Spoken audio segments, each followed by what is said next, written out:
In today's video, we are going to be using the kids basic bodice block that we used about 2 or 3 videos back. I'll have it linked down below if you haven't seen that video, and we're going to be turning it into this cute kind of like sweater jacket type. It's really more like a cute sweater, but if you make it from a thicker material, it can definitely be used as a little jacket. So I'm going to show you how to draft it step by step, and then in the next video I'm going to show you how to sew it step by step. So let's get to drafting. So the first thing you want to do is get your basic bodice block. That's what we're going to be using, and we're just going to do a transformation to it, a very simple transformation to it. So the first thing that we're going to do is we're going to drop down F by 2 centimeters. Then we're going to move KL 2 centimeters to the right.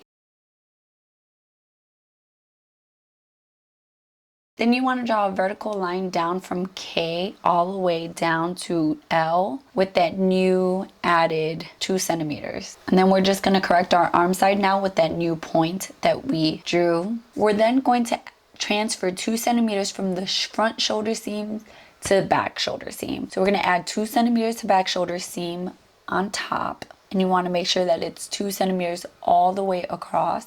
Then we're going to take away 2 centimeters from the front shoulder seam, so we're going to bring it down 2 centimeters. Now we're going to start with drafting our sleeve. We're eventually going to come back and alter this to match the drop sleeve, but we're just going to start for now. So you want to measure both of your sleeve arm sides. So you want to measure the front arm side and the back arm side. You want to add those up and find the total.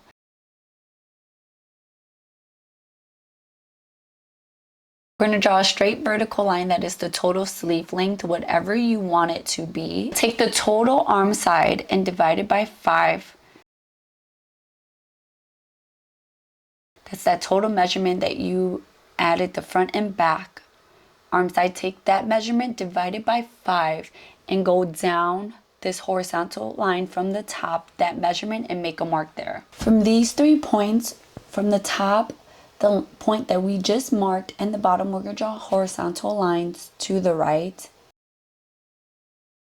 Then we're going to draw a diagonal line from the top corner down to meeting that second horizontal line. And the measurement of this line is going to be half the total arm side minus half a centimeter. Then we're going to divide the total arm side by 10. We're going to go to the left from the bottom of that diagonal line. And then we're going to go to the right of point A, which is the top there. Go to the right of the top of the diagonal line by the same measurement. And we're going to connect those two with a dashed line. Then we're going to draw a curved line between A and where those two diagonal lines that we just drew intersect. Then we're going to draw another curved line from that endpoint endpoint of the curve that we just drew all the way down to the bottom of the diagonal line. So the first curve we drew was upward, this one's going to be downward. Then we're going to draw a straight line all the way from the bottom of that diagonal line all the way down to the bottom line, a straight line. This is going to be from your armpit down. So now we're going to make this into a drop shoulder. So we're going to go up 1 centimeter from the right side of the shoulder seam. Then we're going to connect that point to the other side of the shoulder seam, so it's going to be kind of like a slope. So once you draw that slope, you want the line to go past the point that you just marked. You want to go past the 1 centimeter you just marked. And then you want to decide how much you want to drop it, whether that is 1 centimeter, 2 centimeters, 3 centimeters. I believe I did 3 centimeters, and I felt like that was too much for my child. I probably would go back and change it to maybe about 2 centimeters, maybe 1.5.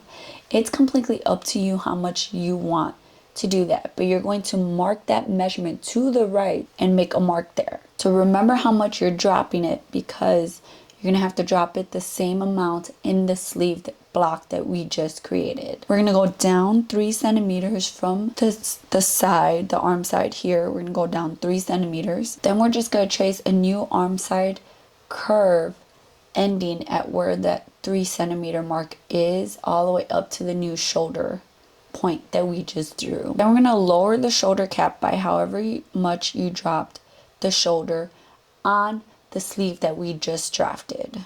Then we're going to go down on that sleeve block that we just created, whatever that amount was. You're going down from point A, down that measurement, and then you're going to draw a new arm side curve from the bottom of that line all the way to where the bottom of that diagonal line or point D is at. And then you're going to retrace your sleeve. This is going to be your new sleeve with that drop shoulder built in. And then you want to repeat these same steps for the back bodice as well. And you want to make sure that that new curve that you just drew on your arm side fits your bodices. So you want to measure your new arm side for both front and back, add those up, and then go and measure the curve on your sleeve. If you're using Affinity, you can use the area measuring tool and it will tell you the measurements, and you want to make sure that they add up. Remember that this sleeve is on the fold, so you want to double whatever that is and see if it is close to the measurement that you had for your arm side. If not, you're going to have to adjust the curve so that it is roughly the same measurement as your arm side for your bodice, your front bodice and your back bodice. Then you want to trace your new bodices, and now you traced your new sleeve, and you want to true your shoulder seams. You want to make sure your shoulder seams are exactly the same length, and then you want to adjust if needed. Shouldn't be a big adjustment if you have to adjust, but they should be the same length. So now we're going to work on drafting our collar, but it's really up to you if you even want to do a collar. You don't have to. You can simply bias tape that. You can even draft a hoodie if you would like to draft a hoodie for it. Yeah, you can just make it your own. Remember, you have control. Make this your own. Make it whatever style you want to make it. We're going to start by drawing a line that is the size of our neck on our back bodice. So you want to remember that's on the fold, so double that measurement, and that's the measurement that you should use. And you're going to label these points A and B. And from B to the right, we're going to draw a line that is the measurement of our front neck on our front bodice. And remember, you're doubling that because you're going to have 2 front bodices. Then we're going to draw a straight line up from each of those points. From point A, we're going to go up 3 centimeters, and we're going to label that point D. From point C, we're going to go up 1.5 centimeters, and we're going to label that point F. So we want to repeat this for point B. We're going to draw a line up the same length from AD.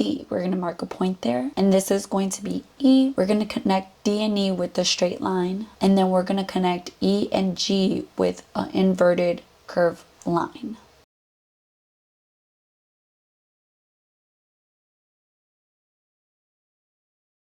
We're going to connect H and F with the curved line. From D, we're going to go up 4 or 5 centimeters, up to you. This is how thick your collar is going to be. So do you want it to be more higher, lower? It's completely up to you. But standard is 4 or 5 centimeters.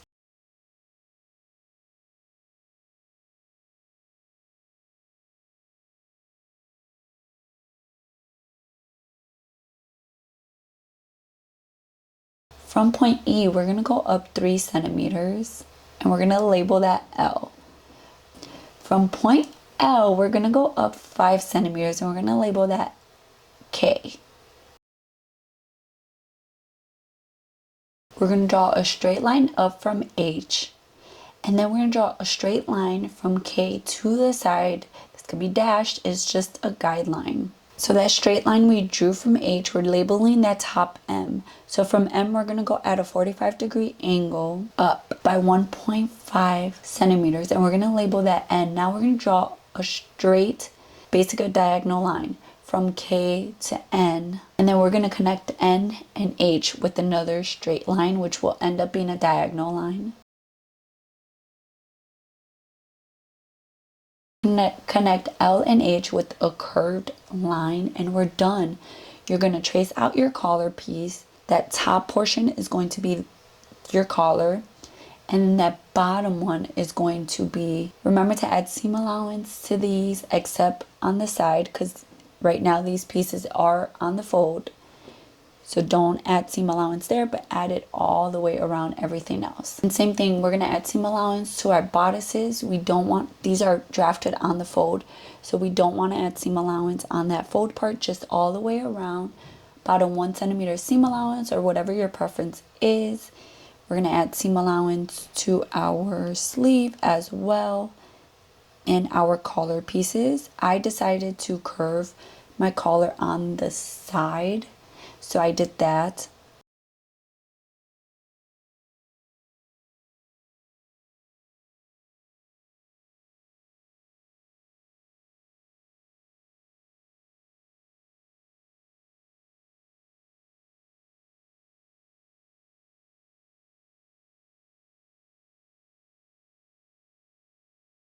And then to draft the pockets, you can draft your pockets however you want. You can have side seams.